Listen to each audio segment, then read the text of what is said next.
Pilot ने सुझाव नहीं माना तो हरकत में आए सुखोई IGI नोट 91 संख्या 29 पर विमान उतारने की थी तैयारी। हड़कंप, नई दिल्ली। प्रमुख संवाददाता। वायुसेना के अनुसार ईरानी विमान को जयपुर या चंडीगढ़ में उतरने का विकल्प दिया गया था, लेकिन पायलटों ने डाइवर्ट करने से इनकार कर दिया।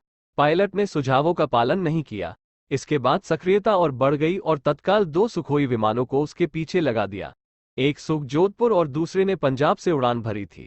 ये दोनों विमान ईरानी विमान के साथ तब तक बने रहे जब तक वह भारतीय सीमा से बाहर नहीं हो गया। तेहरान से ग्वांझोउ जा रहे विमान में बम की सूचना मिलते ही दिल्ली एयरपोर्ट अलर्ट हो गया था। हालांकि यहां उसे लैंडिंग की अनुमति नहीं दी गई थी, लेकिन आपातकालीन हालात के लिए बंदोबस्त शुरू कर लिए गए थे। पुलिस एवं दमकल विभाग को सूचित करने के साथ बम थ्रेट असेसमेंट कमेटी की बैठक भी बुला ली गई थी।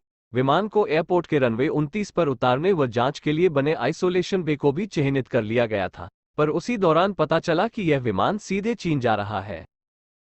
बम की धमकी या आपात स्थिति में प्रोटोकॉल। विमान में किसी भी प्रकार की आपात स्थिति या बम की धमकी की जानकारी मिलने के बाद एयर ट्रैफिक कंट्रोल द्वारा हर संभव सहायता दी जाती है। International civil aviation organisation procedure के अनुसार सभी हवाई यातायात सेवा इकाइयों को स्थिति की जानकारी देना अनिवार्य है। विमान में अलग अलग कोड निर्धारित किए गए। जब भी किसी विमान में एक बम होने की जानकारी मिलती है तो पायलट कोड का इस्तेमाल करता है, जिससे ATC को पता चलता है कि विमान को तत्काल सहायता की जरूरत है। यदि कोई चालक दल अपने ट्रांसपोंडर को 7700 के आपातकालीन कोड पर रीसेट करता है, तो इसका अर्थ है कि विमान आपातकालीन स्थिति में है। क्षेत्र में सभी हवाई यातायात नियंत्रण सुविधाओं को सतर्क किया जाता है।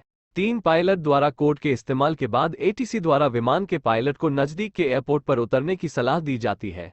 हवाई अड्डे पर विमान की लैंडिंग के लिए बाकी सभी विमानों को रोक दिया जाता है, खाली करवा लिया जाता है इलाका। आमतौर पर अगर इमरजेंसी लैंडिंग दिल्ली एयरपोर्ट पर होती है तो इसके आसपास की जगह को खाली करवा लिया जाता है। सोमवार को हुई घटना के दौरान कुछ है देर में विमान के दिल्ली एयरपोर्ट पर नहीं आने की सूचना आ चुकी थी। इसके चलते यात्रियों को जानकारी नहीं मिली और उन्हें कोई परेशानी भी नहीं हुई। कब क्या हुआ? F06 17 बजे सुबह विमान संख्या W581 ने तेहरान से उड़ान भरी। -29 27 बजे सुबह लाहिर से भारत को विमान में बम की सूचना मिली।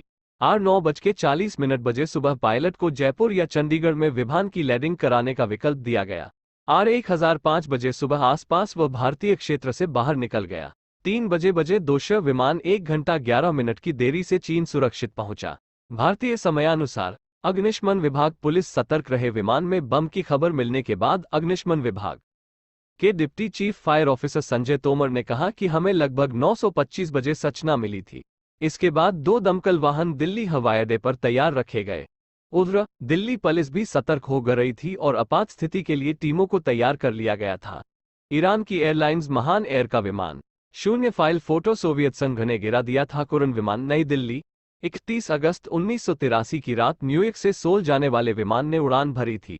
ईंधन भरने के लिए वह अलास्का में एनकोरेज में रुका। जब विमान ने तड़के 4 बजे एंकरेज से सोल के लिए उड़ान भरी तो चालक दल ने विमान को ऑटोपायलट मोड पर डाल दिया। थोड़ी देर बाद विमान ने अपने निर्धारित रास्ते से भटककर सोवियत तट की ओर जा रहा था। सोवियत के लड़ाकू विमानों ने उसे कई बार चेतावनी दी को गिरा दिया गया। इसमें कल 269 यात्री सवार थे। सभी की मीत हो गई, क्षेत्र की तरफ बढ़ना शुरू कर दिया। सोल जाने के बजाय वो सोवियत संघ के पूर्वी मगार किन्हीं वजहों से विमान के पायलट ने कोई जवाब नहीं दिया। आखिरकार विमान एयरनोट के सूत्रों ने बताया कि सुबह 9:20 बजे उन्हें इस विमान के IGI एयरपोर्ट पर इमरजेंसी लैंडिंग करवाने की जानकारी मिली थी। उन्हें बताया गया था कि 15 से 20 मिनट में विमान IGI एयरपोर्ट पर आ सकता है, परंतु बाद में अधिकारियों ने उसे जयपुर या चंडीगढ़ की विकल्प दिया। सतर्कता बरतते हुए दिल्ली में भी इंतजाम किए गए। ईरानी पायलट दिल्ली में ही क्यों उतरना चाहता था, उसकी जिद पर भी सवाल खड़े हो रहे हैं। सुरक्षा एजेंसियां गोपनीय रूप से इसकी जांच में जुटी है।